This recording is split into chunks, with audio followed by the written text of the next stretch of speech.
Trump के बयानों को सुनकर किसी भी भारतीय का खून खौल उठेगा। बीजेपी की सांसद कंगना रनौत के साथ भी ऐसा ही हुआ।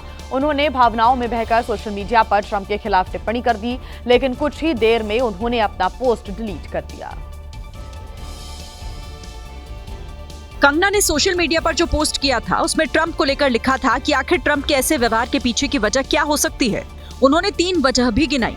पहली वजह में ये बताया कि ट्रंप भले ही अमेरिका के राष्ट्रपति हैं, लेकिन नरेंद्र मोदी दुनिया के सबसे प्रिय नेता हैं। दूसरी वजह में उन्होंने कहा कि ट्रंप दूसरी बार राष्ट्रपति बने हैं, लेकिन नरेंद्र मोदी तीसरी बार प्रधानमंत्री चुने गए। और तीसरी वजह में उन्होंने बताया कि ट्रंप भले ही प्रभावशाली नेता हैं, लेकिन नरेंद्र मोदी प्रभावशाली नेताओं के बाप हैं। लेकिन ये पोस्ट करते वक्त कंगना रनौत ये भूल गईं कि वो बीजेपी की सांसद हैं और इस संदेश का गलत मतलब निकाला जा सकता है। यही वजह रही कि कंगना रनौत ने फौरन इसे डिलीट कर दिया और एक नए पोस्ट में बताया कि उन्होंने अपना पोस्ट बीजेपी अध्यक्ष जेपी नड्डा के फोन करने के बाद हटाया है। कंगना रनौत ने अपनी निजी राय को सार्वजनिक करने के लिए खेद भी व्यक्त किया। इससे पहले कंगना रनौत का मोर के साथ नाचने वाला एक वीडियो अपलोड किया गया था, जिस पर विवाद इस वजह से हुआ क्योंकि जश्न मनाते हुए इस वीडियो में कंगना रनौत ने पाकिस्तानी गाने का इस्तेमाल किया था और ये वीडियो पहलगाम में हुए आतंकी हमले के बाद शूट किया गया था। भारत में तुर्की के खिलाफ लगातार विरोध प्रदर्शन हो रहे हैं। शहर शहर तुर्की के खिलाफ आक्रोश है। जगह जगह लोग तुर्की से आने वाले सामानों का विरोध भी कर रहे हैं और विरोध की ज्वाला लगातार बढ़ती जा रही है।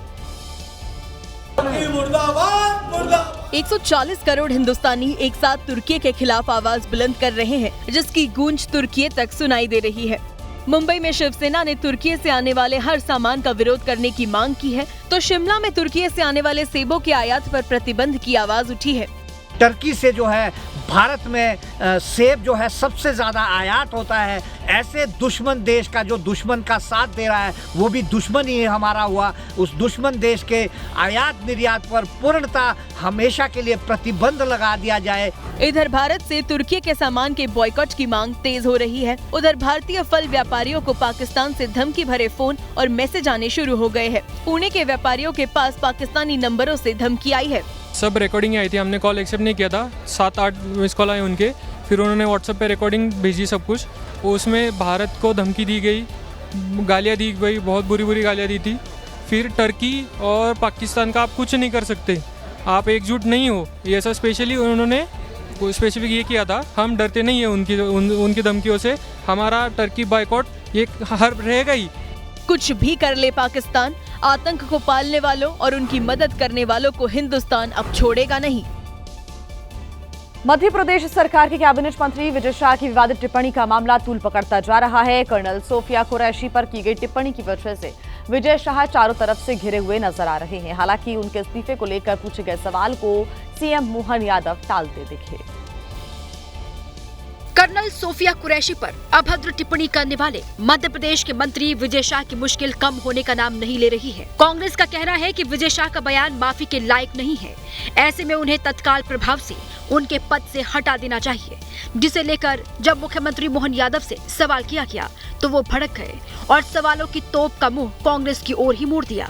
कांग्रेस तो करती रहेगी, कांग्रेस सिद्धारमैया से मांग ले।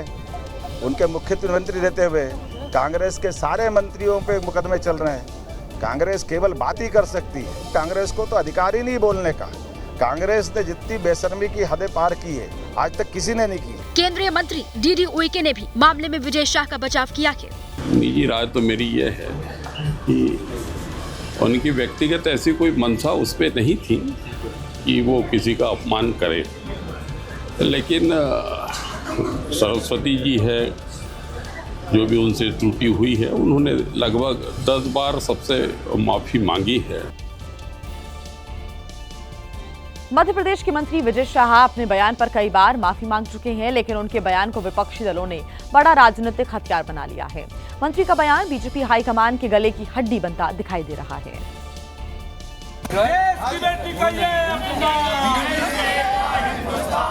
विजय शाह के खिलाफ देश के कई हिस्सों में इसी तरह प्रदर्शन हो रहा है और तमाम राजनीतिक दल उनके बयान की आलोचना कर रहे हैं। साथ ही साथ बीजेपी की नीयत पर भी सवाल उठा रहे हैं। भारतीय जनता पार्टी ने उसको संज्ञान में नहीं लिया, हाई कोर्ट ने संज्ञान में लिया, जो एफआईआर करने के निर्देश मिले वो भी ऐसी एफआईआर करी जिसको रफा दफा किया जा सकता है। विजय शाह का मुद्दा महाराष्ट्र में भी गूंज रहा है और उद्धव गुट के सांसद संजय राउत ने ऐसे बयान दे दिया जो नया विवाद खड़ा कर सकता है।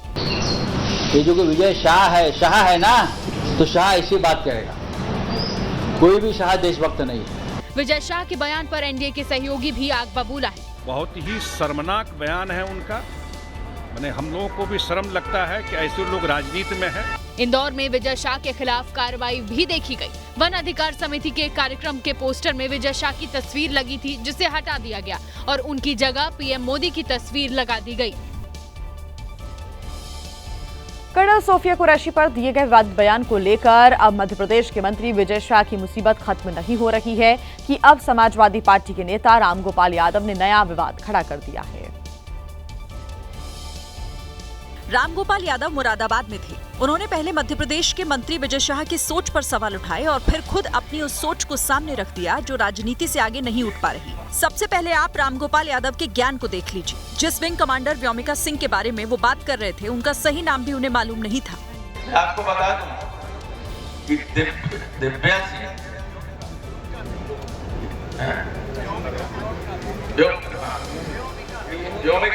व्योमिका सिंह सॉरी। गलत नाम लेने पर समाजवादी पार्टी के कार्यकर्ताओं ने रामगोपाल यादव को टोका और उसके बाद रामगोपाल यादव ने सेना से जुड़े लोगों में पीडीए वाली राजनीति ढूंढ ली। न सिर्फ रामगोपाल यादव ने राजनीति की बल्कि विंग कमांडर व्योमिका सिंह को लेकर जाति सूचक टिप्पणी भी की। व्योमिका सिंह हरियाणा की जाकर और एयर मार्शल भारती पूर्णिया के यादव है, तो तीनों तो पीडीए के थे। रामगोपाल यादव की शर्मनाक थ्योरी के बाद कार्यकर्ता ताली बजाने लगे। एक को मुसलमान समझ के गाली दी। कर्नल सोफिया कुरैशी और विंग कमांडर व्योमिका सिंह देश को ऑपरेशन सिंदूर की जानकारी देने के चलते चर्चा में आई थी। इसके बाद पिछले दिनों एयर मार्शल ए.के. भारती भी प्रेस कॉन्फ्रेंस में दिखाई दिए थे। वैसे तो ये सभी 140 करोड़ भारतवासियों का गौरव है, लेकिन नेताओं ने इन्हें भी जातियों में बांटने की कोशिश शुरू कर दी है।